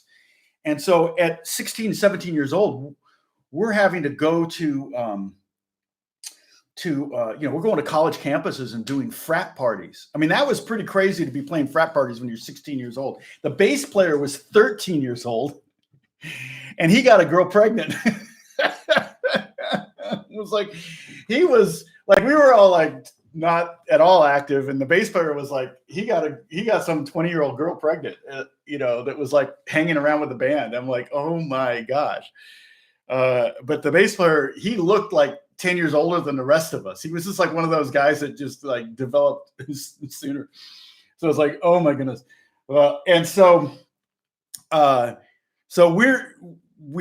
because we got signed, and one of the things that you had to do was you had to have a PA system and the lighting and all that. So they hooked us up with this guy that was willing to buy a PA system and put it together and buy a lighting system. And we couldn't practice. You can't practice in a low ceiling basement with a full PA system. I mean, they got the giant PA system, and I think the mixing board was a biamp. I remember that. It was before Mackie, with biamp, and I think we had community speakers, and the guy bought lights. And then basically what we would do is we'd do a gig and we'd pay the lighting guy, the sound guy, we'd give him a percentage of our money that we would make. And so we ended up, it was Brad, the drummer. He actually had the contact that got us into that building that they weren't using anymore. And so we were allowed to use it on the weekends. And one weekend we got in there, and they started a blizzard, and they warned us. It was I think the blizzard of 1978. School was canceled for 2 weeks, and they warned us that it was coming. But we were like, yeah, we're going to rehearse. And they had heat in there, so it wasn't like it was cold or anything. And it was 2 floors. Like the bottom floor was like a basement, concrete floor, everything like that. The top floor was that, it's a legitimate barn. So it had giant, like the flooring was these giant pieces of wood that were just put together. Like you could totally have no problem with any weight issues. You could have horses and things in there, but I'm not even sure. Well, the barn was original. Probably the barn predated the church. And it was on 86th Street in Indianapolis, North Side. If anybody's from Indianapolis, they might know where it was. And so we set up our full PA system, even had a stage already, because remember when I said yesterday that they were doing the Campus Crusade meetings there, Young Life meetings. They would set up on stage to do the worship and to do the speaking and things like that. So we even had a stage. So it was really, really set up perfect for us to practice our shows. And then we would have clients, people that wanted to hire us, come and see us rehearse. And we were a bunch of high school kids, but we were a really good band. I mean, it was a really, the guy that played keys, Scott, he was a really good keyboard player and a really good sax player. So we could cover all those songs in we did a lot of a band that has a lot of sax was Foreigner. We did Foreigner songs. We did Toto. We did Prince. We did a lot of disco. That was the thing back then. So we did a lot of discos. There are pictures of me. Maybe if you go and subscribe to my Facebook page, there is a picture out there of me, I think, in white satin pants. I thought it would be really cool to wear white. Hey, come on. I was 18. I thought it'd be really cool for me to have some white satin pants and a black sweater. So I found a black sweater. That wasn't hard, but I couldn't find white satin pants for men anywhere. So I had to go to a women's section of, I think it was LS Airs or Lazarus or something like that in Indianapolis. And I found white satin pants. So somewhere there's a picture of me wearing white satin pants, and they were not very comfortable. I don't need to tell you why. Yes, I was a smooth operator for sure. Oh my gosh, I was so not smooth. When I was 17, I looked like I was 11. In fact, in my wedding photos, I looked like I was 13. So, which is a blessing because I don't think I look 59, which I'm almost 59, but I don't think I look that old. Gary, what did you say? Knights in White Satin. Yeah, that was a band name in high school. Oh, shoot. Well, I touched my face and I said band in high school. So, all right, I'm almost out of Knights in White Satin Pants. Exactly. That's the name of the band. What did Lance say? Well, I missed Lance. What did Lance say? Where is it? Oh, Kathy Bates in white satin. Oh my, no kidding. Don't Google that. Whatever you do not Google Kathy Bates in white satin pants. Yes, take a sip. It's the drinking game. If I refer to myself in the third, this is getting. I'm gonna have to make a list here. If I touch my face, which we're not supposed to be touching our face, if I refer to myself in the third person, or if I say I had a band in high school called, we have to. Oh dang it! See, I got an itch, so I'm gonna go for the water. I'm saving my last sip of coffee for after I'm done with you all.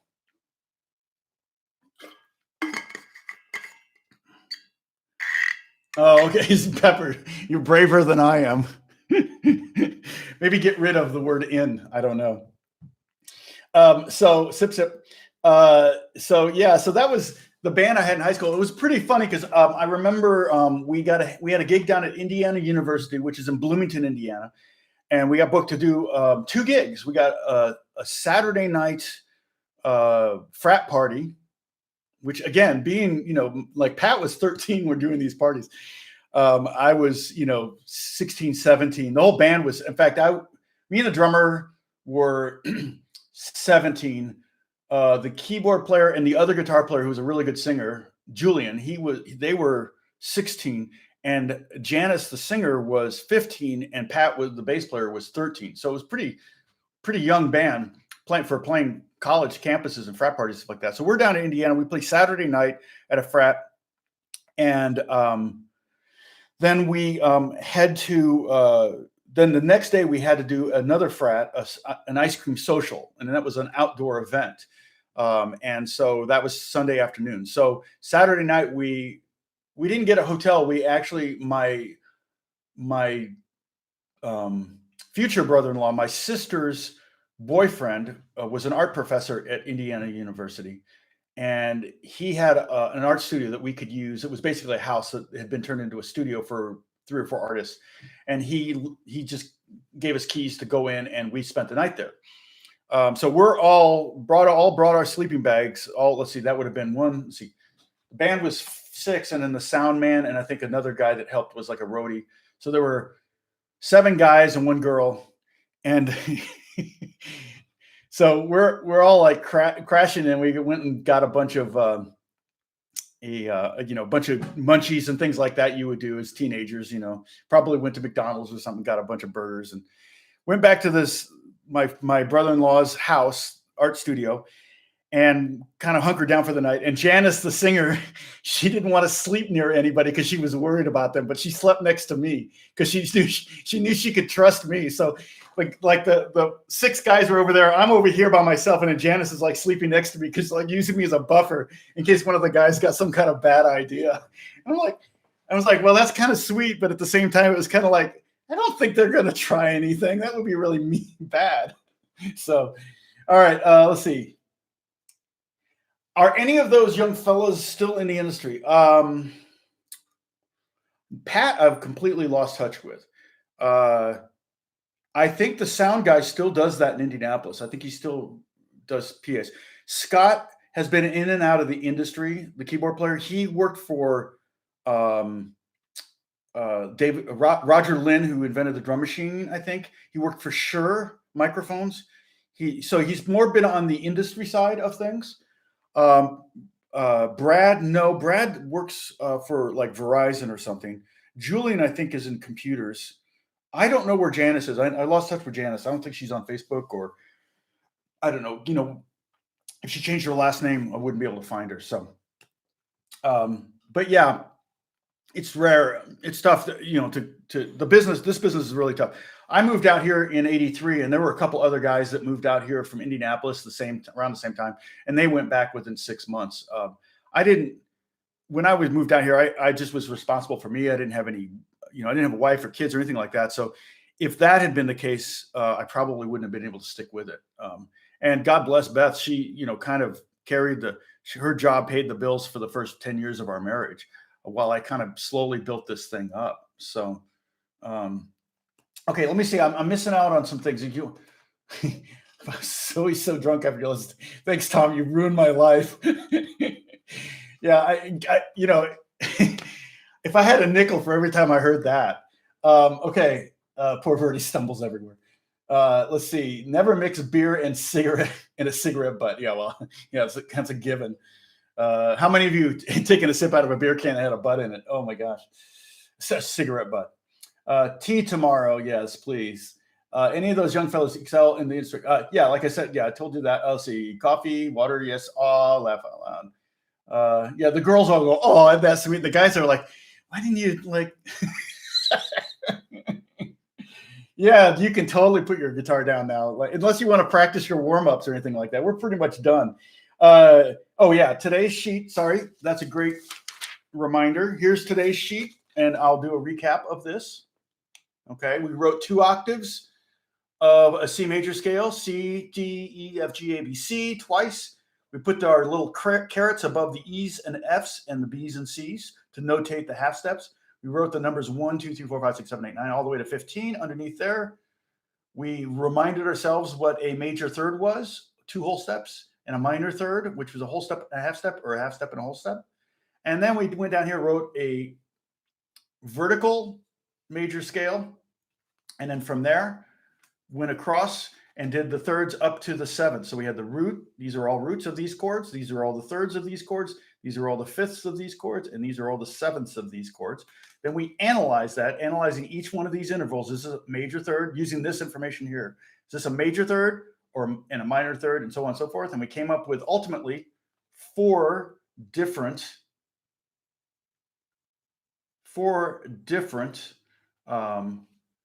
analyses, 4 different types of chords that appeared naturally. We did another one. Oh, I'll give you one more. That's another variation, but it doesn't occur naturally. Okay, and that would be what is it? Which one am I thinking here? Minor, major, major. Okay, this one would be a minor, major 7. And you've heard this chord. So for example, if it were D, it'd be D minor / triangle 7. So if it's, and again, this does not occur. These all occur naturally. These bracketed 4 all occur naturally in any major key. Okay. Or any, this is true for the modes too. You could do this for D Dorian and it would be the same chords, just in a different order. We could do this for E Phrygian, exact same chords, different order.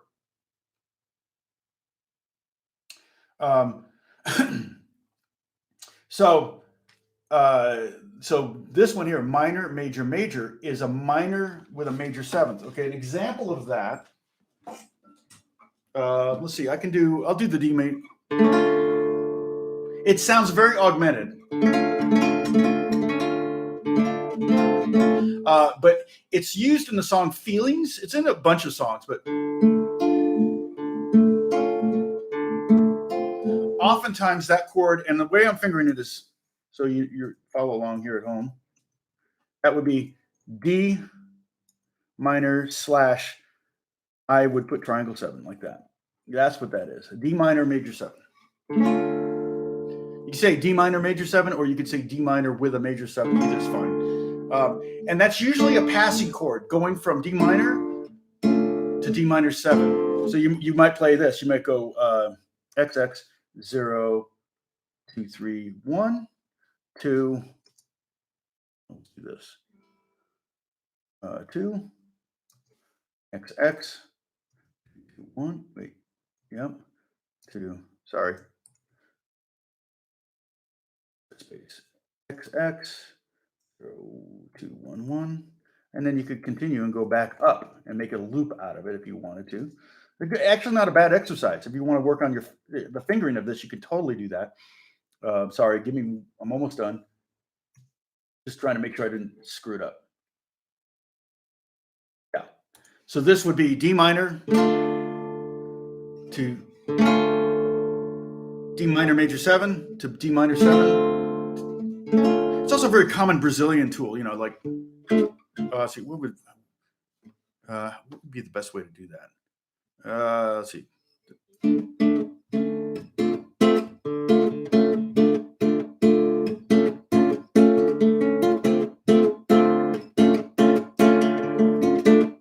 Okay, that's interesting, Frankie. So we did the minor, minor, minor, and that was the diminished. That was a whole diminished. I have not called it whole diminished, but half diminished was the minor 7 with a flat 5. The diminished is also another word for that is whole diminished. So I didn't call it that, but major, major, minor, major is not a 7th chord. Okay, major, major, major is sip. Dang it, caught me. Sorry, Verdi. Verdi doesn't even recognize his name at this point.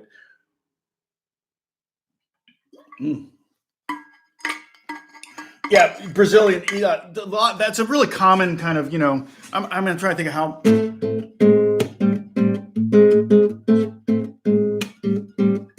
Maybe go down to 6. But you've heard that chord before. Okay, but major, major, major, let's do one and see what happens. Okay, let's do C. All right, so I'm going to go C. Up a major 3rd from C is what? And this is gonna be bonus. And again, no test at the end of the week on this. This is bonus material. If you don't understand it, don't worry about it. But just hearing it, the next time around, you might understand it. Okay. So what's up a major 3rd from C? And somebody should get that right. Lance, you're right. Lance, you are right.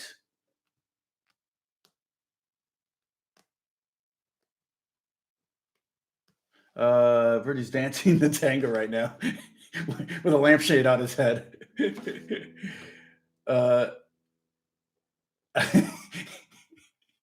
Yeah, so Pepper is not telling me if she's going to the bathroom anymore because the other day she said she was taking her dog to go potty, but I thought she said she was going potty, and so we talked about her while she was gone, and she had to watch the video later to see what we said about her. Okay, E is right. Okay, so C, E. Okay, then what's a major 3rd up from E?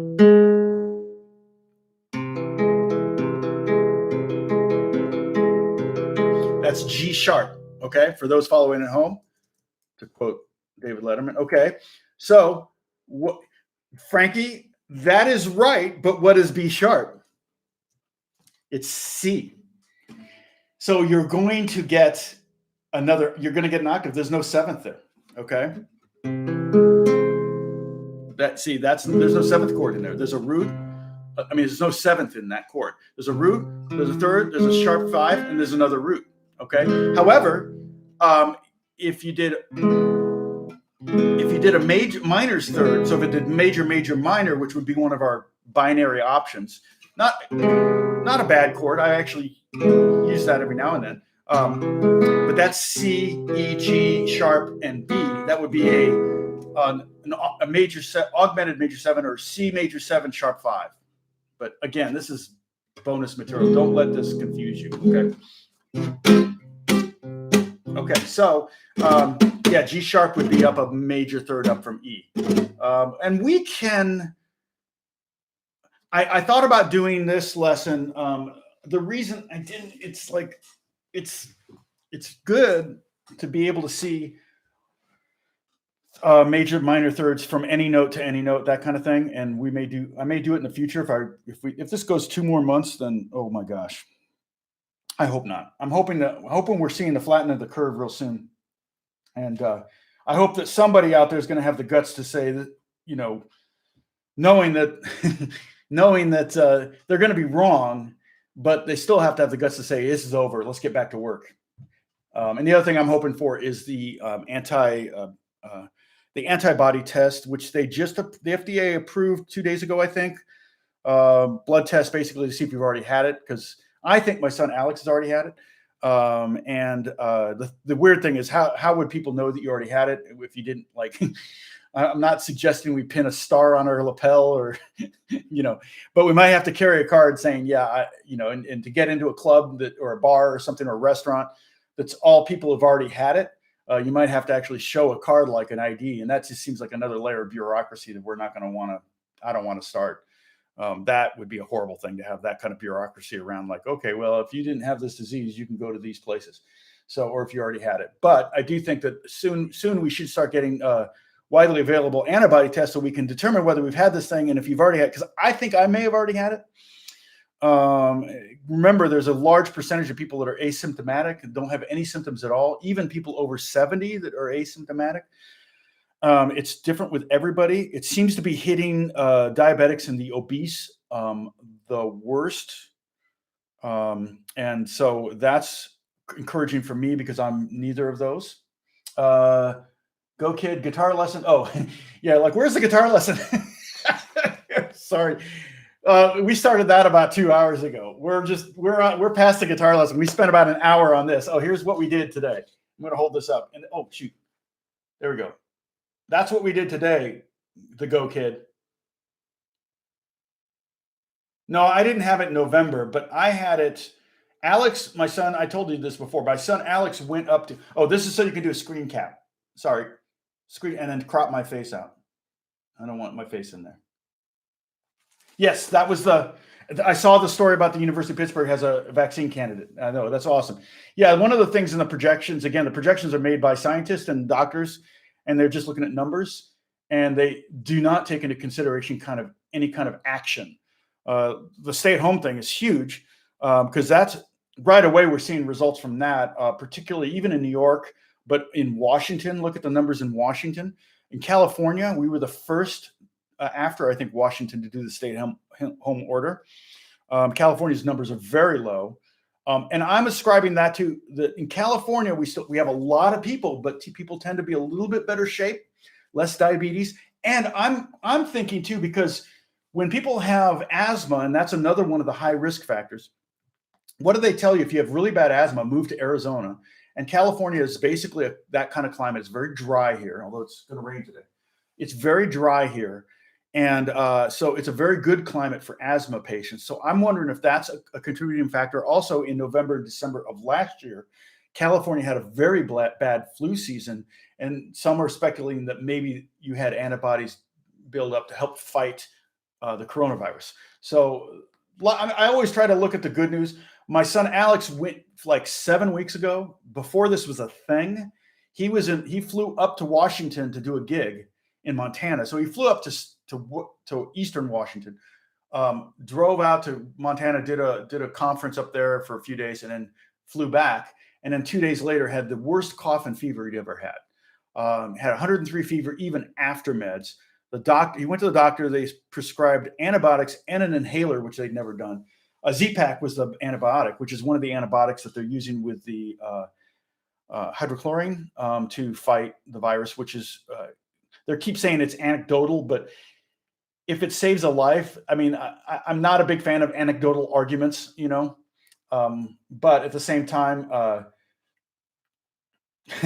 Joe Biden's decimal tract. Verdi, you have way too much to drink. Yeah, it's been very wet up in Northern California, and we're about to get that. We got 5 days of rain coming. So, but I do feel like the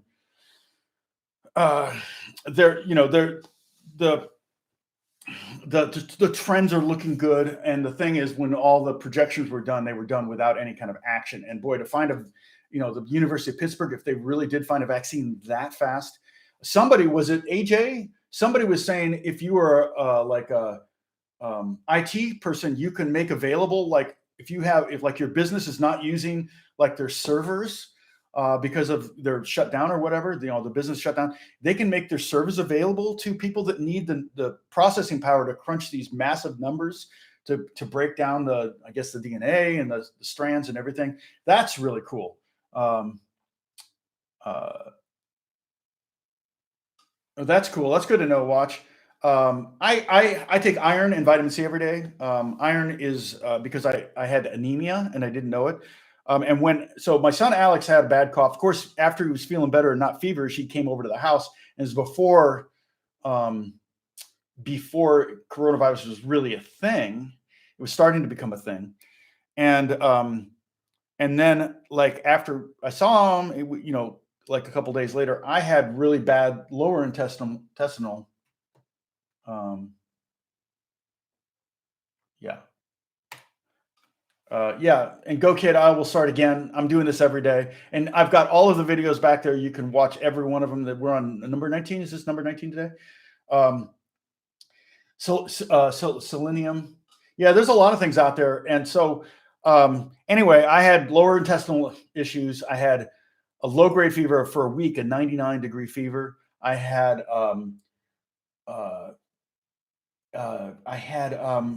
no appetite and lost about 10 pounds. And then I also, there were a couple other things. Oh, fatigue, horrible fatigue in spite of the iron. And I had anxiety. Now that makes sense, right? And I'm not psychosomatic, I'm not hypochondriac, but I had this, what felt like anxiety, like my chest was vibrating, shaking, like this weird, like I could get my breath. It wasn't like that, but it went away in about a week, maybe 10 days, it was gone. And the lower intestinal thing wasn't bad enough that I had to worry about taking electrolytes or anything like that. Like, if a kid was really, really sick with diarrhea or something like that. Wasn't that bad. Vitamin D is great. We've been going outside a lot. We've been doing 10,000 steps a day, which also they say lowers your risk about 65%. I mean, 65% if you are active and average 10,000 steps a day, which is about 4 miles a day. Which is hard for some of you because it's horrible weather. We're going to go out with umbrellas today because it's probably going to rain on us because I'm going too long. I went at 2 hours again. I'm sorry, guys, but you're all here with me. I mean, is it 37 people watching right now? So, but tomorrow, what did I say we're going to do tomorrow?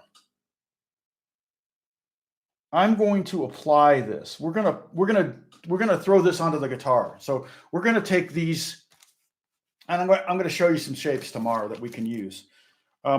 Maybe drop 2 shapes. That might be really cool to show you. I'm more prone to kind of show the A form bar chords. I'll do both. How about that? I'm not going to give you it's tough because I don't want to. The drop 2 thing, I really feel like I need to separate that, make this up. So probably what I'm going to do is just show you the A form. Okay, I'll do A form and E form. Dang it, I got to write that down. Where's my boss? Boss, where are you? Can you write down that I want to do A form and E form bar chords for the 7th chord? So we'll learn those tomorrow. Even if you can't do bar chords, you might be able to do these, especially if I give you 4-string versions of them. Okay, so we're gonna take this information now and apply it to the guitar tomorrow, and then the next day we're gonna go to 9th chords, I think, and then we're gonna start, and we'll maybe apply that, and then we're gonna go to altered chords, or we're gonna start to talk about how we can alter these chords, and you're gonna start to understand, hopefully, and maybe in the middle of that maybe we should do the. See, I still don't see my administrator. I think she's in the bathroom. Kathy's missed all of that.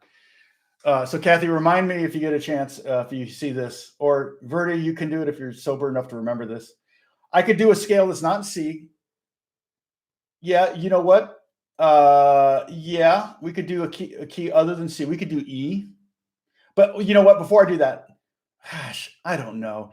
Maybe we should do the Circle of Fifths lesson tomorrow, and then we can pick another key. Okay.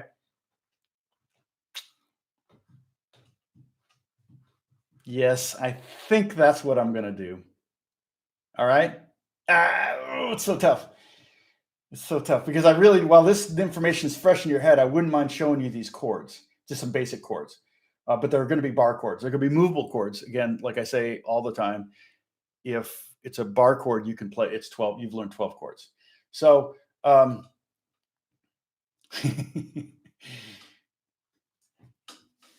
yeah. Oh, yeah. Okay, yeah, I've got to go to get my 10,000 steps in, and I've also got to work on Apex Legends. I've got a bunch of music to do there. Circle the bar. There you go. I'll do Circle the Bar tomorrow. Okay, so I'm either going to do Circle of Fifths or bar chords for the minor seventh, or for the seventh chords. Okay, and okay, Hook's a new. I haven't seen you before. Hook, you're saying yes to the Circle of Fifths. Play it by ear. I've been doing that for 50 years. Good for you, TA. Grim, hey, I missed this one, but I got to watch it back. Okay. I did a whole bit on diminished chords. I'm not sure where that occurred. Probably go back about 40 minutes and you'll get that. So we'll see you tomorrow. I will decide between now and then if I'm going to do Circle of Fifths or the chord thing. And then if whatever I do tomorrow, I'll do the other the next day. So you'll get Circle of Fifths either tomorrow or the next day. And then the other thing we'll do is some movable seventh chord. So we're going to learn major seventh, dominant seventh, minor seventh, and minor seven flat five chords. Okay. And some of them might be a little hard for beginner fingers, but we will have them, and we'll have the diagrams. You'll have the screenshots, and you'll be able to work on them later. And then when we go to drop two chords, those are actually easier than some of the bar chords. So, and that will be, Verdi will get a lot more chord shapes then. When we get to that drop two chord thing, it'll be a lot of chord shapes. But my goal is for you to understand and to know all the notes you're playing so that we can make alterations to them, and then it gets really interesting. Okay. All right. God bless you guys. Thank you so much for watching. 2 hours and 1 minute. Oh my gosh. I'm going to sign off, and I'll tell you how many we had at the peak. Okay. God bless you guys. Talk to you soon.